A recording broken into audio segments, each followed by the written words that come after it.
excited about the new album he just cut in tribute to his friend Merle Haggard. He said, "Come on the bus, I want to play it before you hadn't come out." Subsequently, it's come out, and great tribute to his friend. But I went on the bus after, and on the way out the bus, I was thinking of him and asking him about this one song. I got in there, I said, "Now, Willie, let me ask you something." I said, I said, "Willie? Willie? Are you there?" This is before he vaped. Willie, I can't see you. I said, "Willie?" And I said, I got hold of the beard. I said, "Okay." I said, "Willie, let me ask you something. Did you record this song?" Through the smoke and the haze, Willie's twinkling eyes appeared. We're not mourning the Christmas carol. He said, "Oh yeah, I did." I said, "Really?" He said, "That's my favorite Merle Haggard song." I said, "You're kidding." He said, I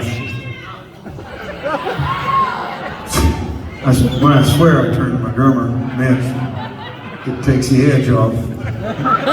And every time I look at Mitch, I'm not swearing, so don't get the wrong idea.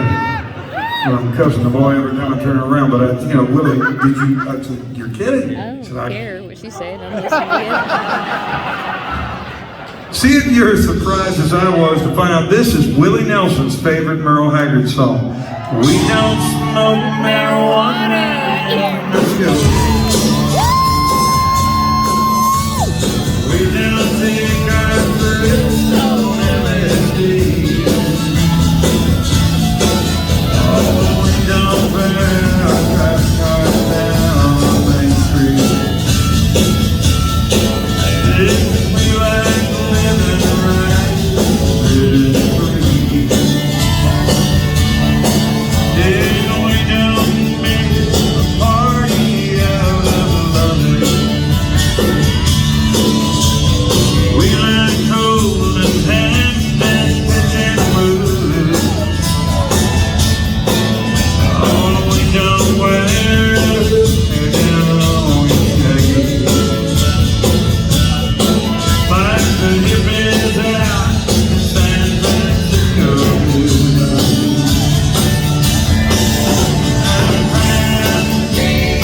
I'm Yoakam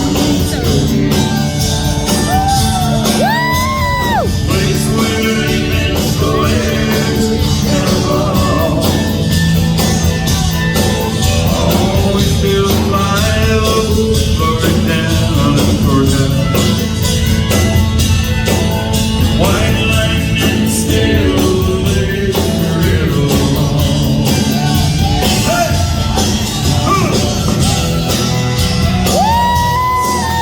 Mother bitch died still in style from man and footwear. Beneath that rough and sandal.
According to Willie, that's his favorite song. Of course, he could have been hanging my chain.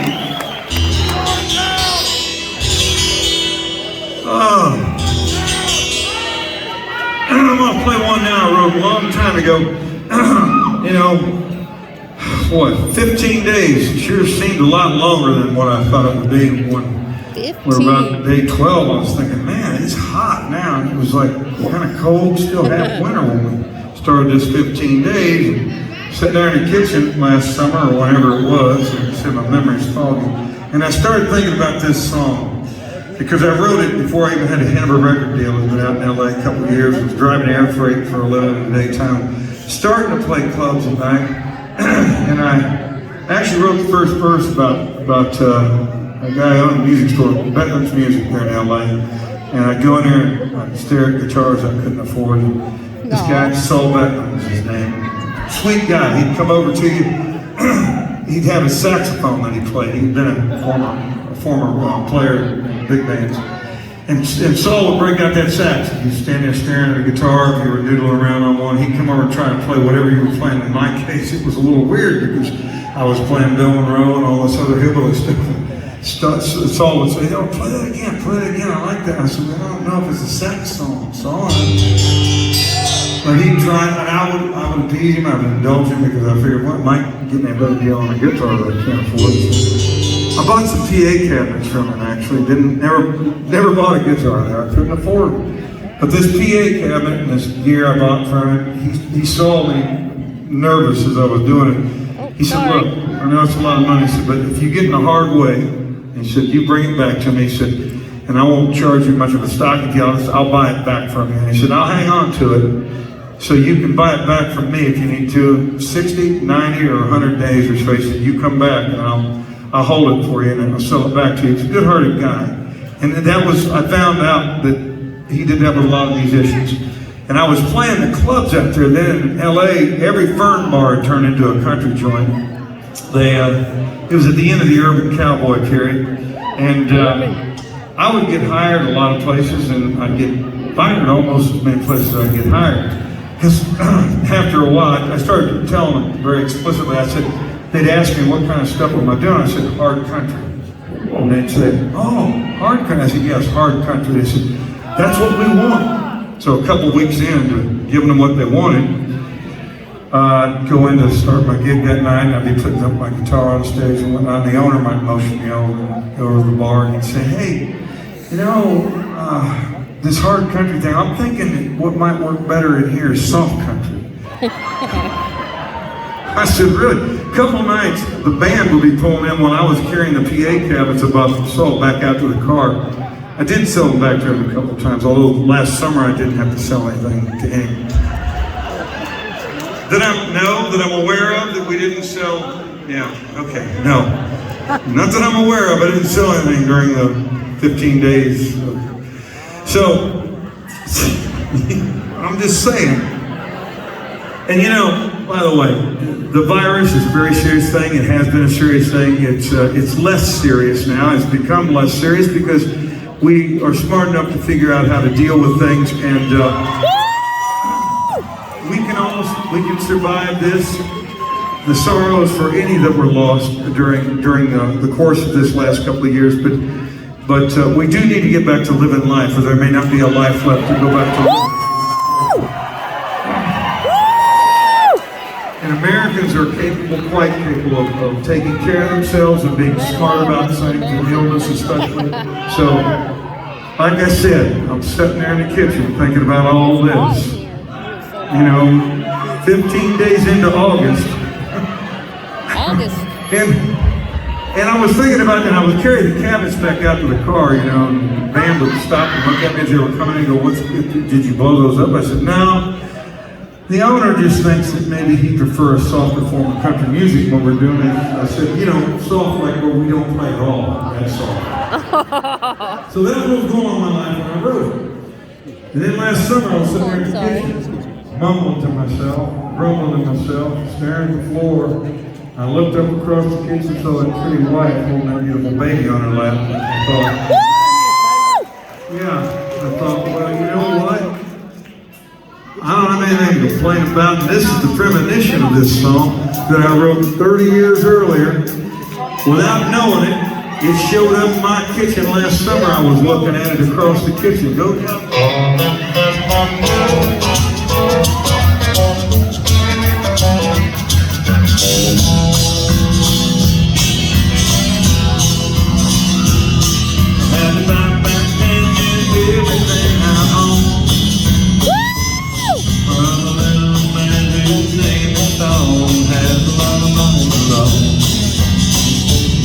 I'd rather meet a 67 Chevrolet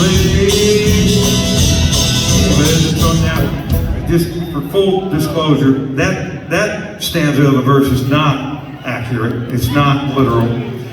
Not everything I write is literal. In fact, most things that I write aren't literal.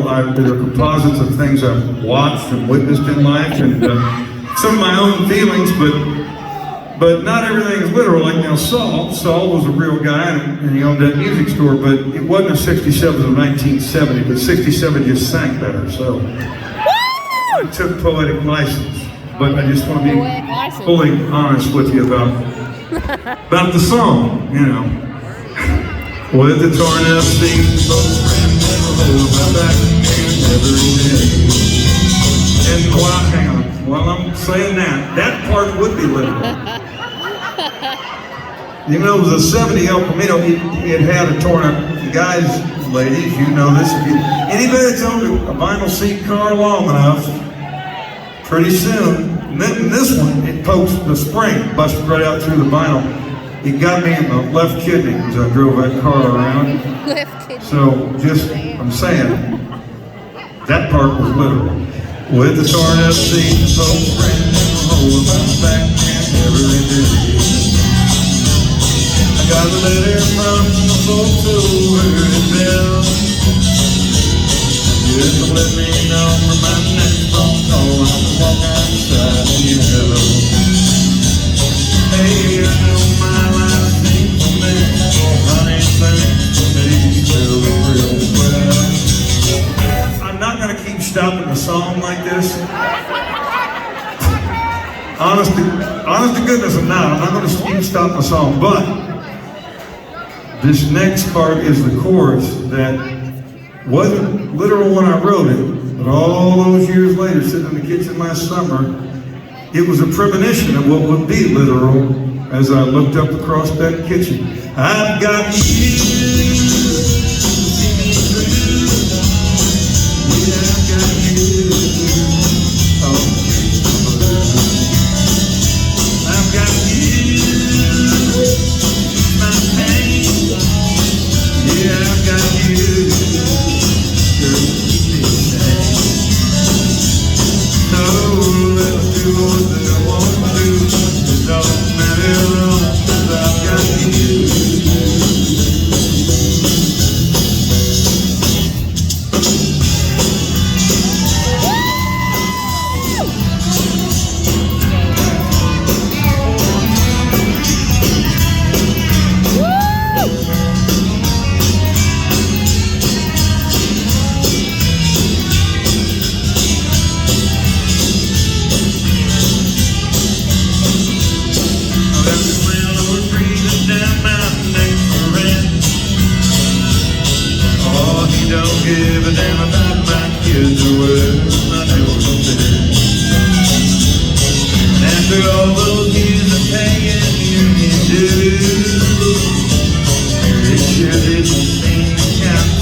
Hey, I know I might seem dead, honey, I think I'm gonna do you well. 'Cause I've got you, see me through. Yeah, I've got you, all peace and blue. I've got you, keep my pain. Yeah, I've got you, girl, keep my pain. So do what they wanna do. It don't matter how long as I've got you. Yeah, love your head too. It don't matter how long as I've got you.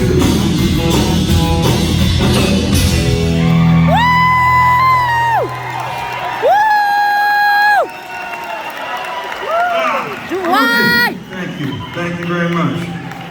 It was, we were blessed with the opportunity earlier this evening, after hours actually, to go over and walk through with my wife Emily and our little baby boy Dalton into Graceland and go see Lisa was kind enough enough to let us do that after hours. They approved us going over there after they normally are not doing the tours.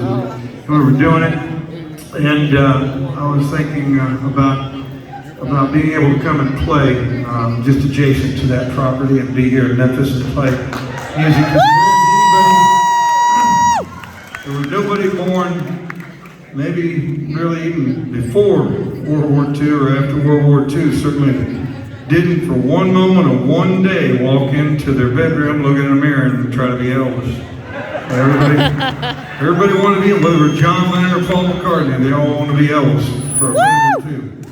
So I figured out who they were. But I want to do something that I haven't done for a long time. I haven't done it since the last time I walked through, well, here in Memphis. I don't think I've done it for many, many years. In 1995, we did a tribute to Elvis at the Pyramid. And I did this one that night with Scotty Moore at the other end of the arena. And we were, my little baby doesn't cry or cause any kind of fuss or fits. And the whole time he was in the house, he cried. He was born on the anniversary of Elvis's death.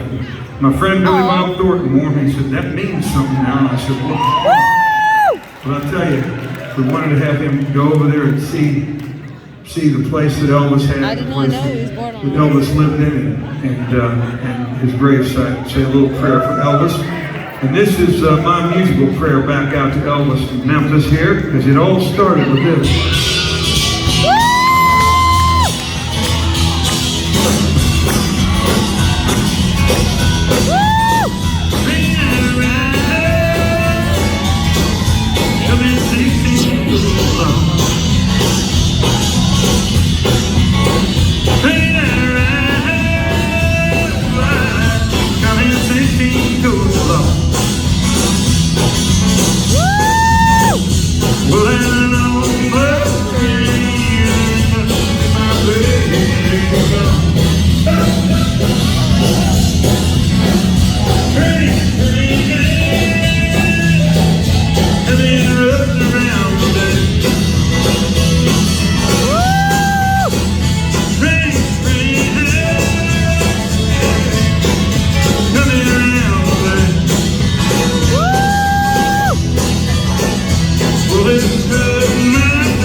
Just in memory and honor of the man who shook the musical world and changed it forever and ever to this very day. I know there were a lot of influences in Elvis's music, from hillbilly to the Southern gospel, black R&B. But that man changed it all. So thank you guys again for allowing us to have an audience to play for you tonight. This is one off my first album.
you're the one that made me cry. Yeah, you're the one that made me say goodbye. You're the one that made me lose. So how does it feel now that you're the one that do? Oh, tell me how it feels now that you're the one. How does it feel to be the one? How does it feel now that you're the one that do? You're the one.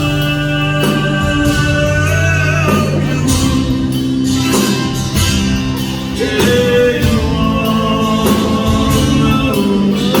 You're the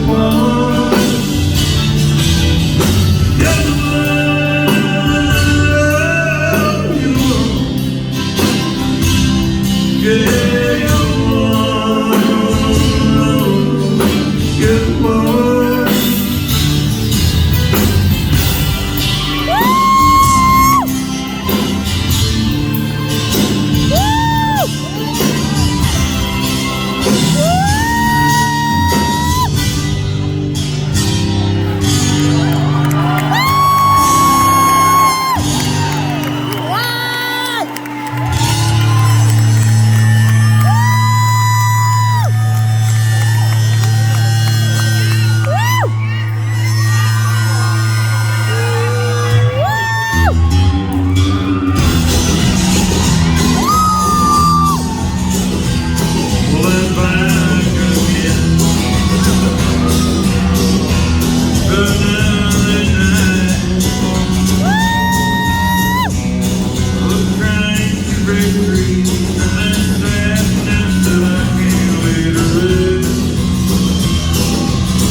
Oklahoma City, Oklahoma.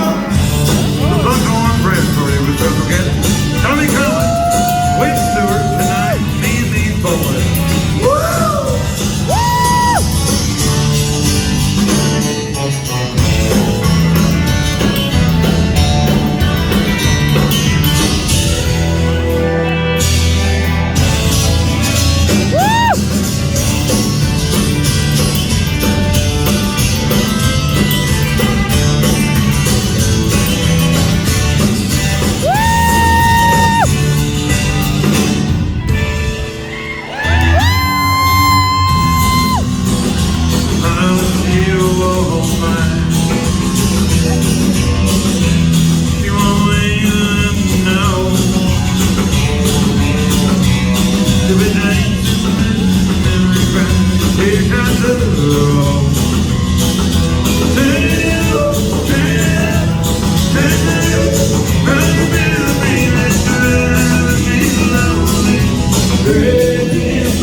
air freight truck today trying to eke Thank out you. some sort of existence, Woo!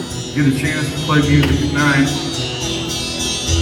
Get off work from that air freight job, and there was a pizza joint that I'd go by sometimes. Sit there, and I was happy to sit there that I one think night you with should say my this wife. particular evening. My brother had made his way out there and was hanging out for a couple of weeks visiting me. We saw something go down in the street. We saw a couple things happen out So hot. not very far. Pizza joint on the front of the window there. And I went back home and I wrote this.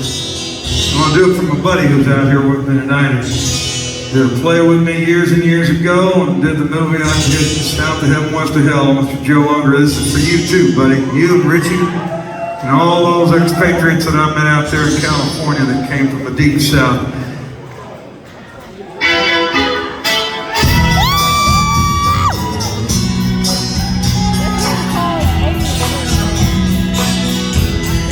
I sang Dixie as he died. People just walked on by as I cried. Bottle had erupted of all his rainbow pride. I sang Dixie as he died. Sit way down yonder in the land of clouds. Old times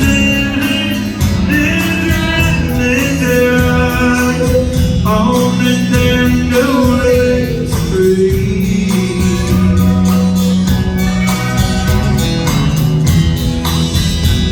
They drove a 90 bridge, laid his head against my chest. Please, Lord, take it slow, back home to Dixie. I sang Dixie as he died. People just walked on by as I cried. Bottle had erupted, all his rainbow pride. I sang Dixie as he died.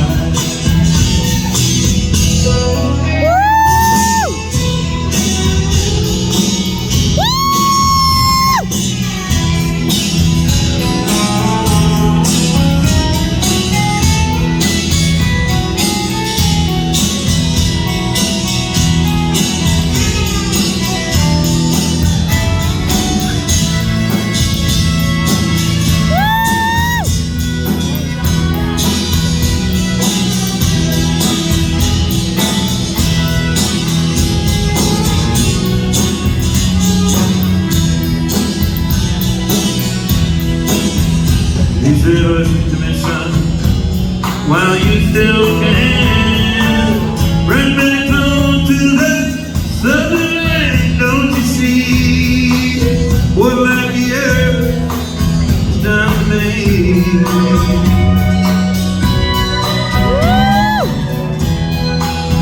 And he closed those old gray eyes, fell them against my side, no more pain. Now he said, back home to Dixie. I sang Dixie as he died. People just walked on by as I cried.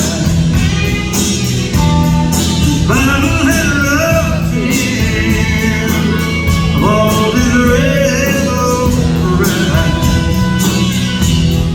I sang Dixie as he died. I sang Dixie as he died.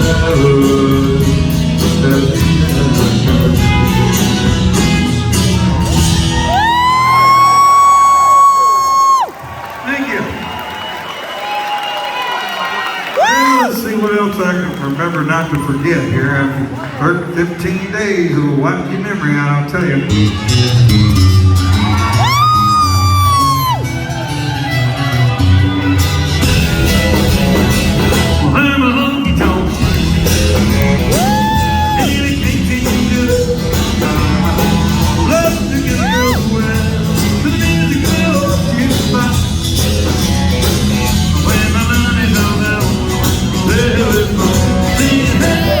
Mama, can your daddy come home? We're in another wild day. Got to put it over. Look out there, things go down. I can't wait to see life tonight. I'm a honky tonk man. Anything to do. Let's get the girl away. Leave the girl keep back. When my money's all gone, tell this phone, sing, hey, mama, can your daddy come home? Woo!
I was looking at that big river today and I was thinking, get on a little boat, start to float, get somewhere about halfway between here and Vicksburg. This is a good one to stop and plan the day.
can't let them know you make me cry.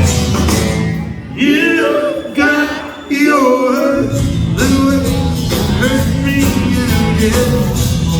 How to carry up, leave me just melting around. You got your little way. Yeah, that's better. That's okay, I forgot about 2.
15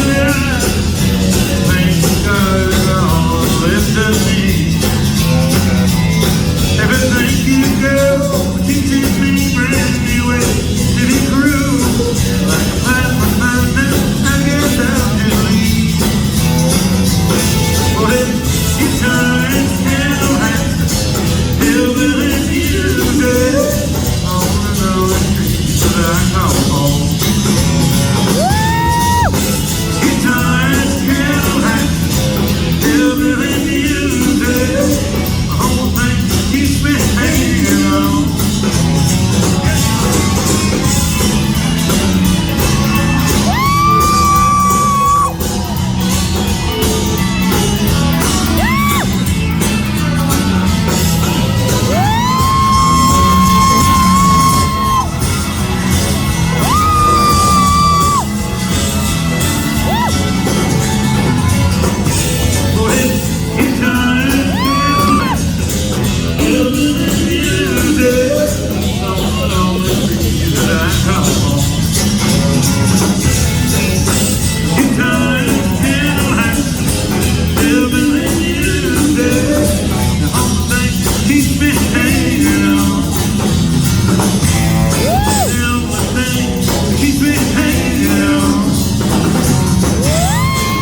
Back here on the drums, taking over custom Mr. Fish Marine.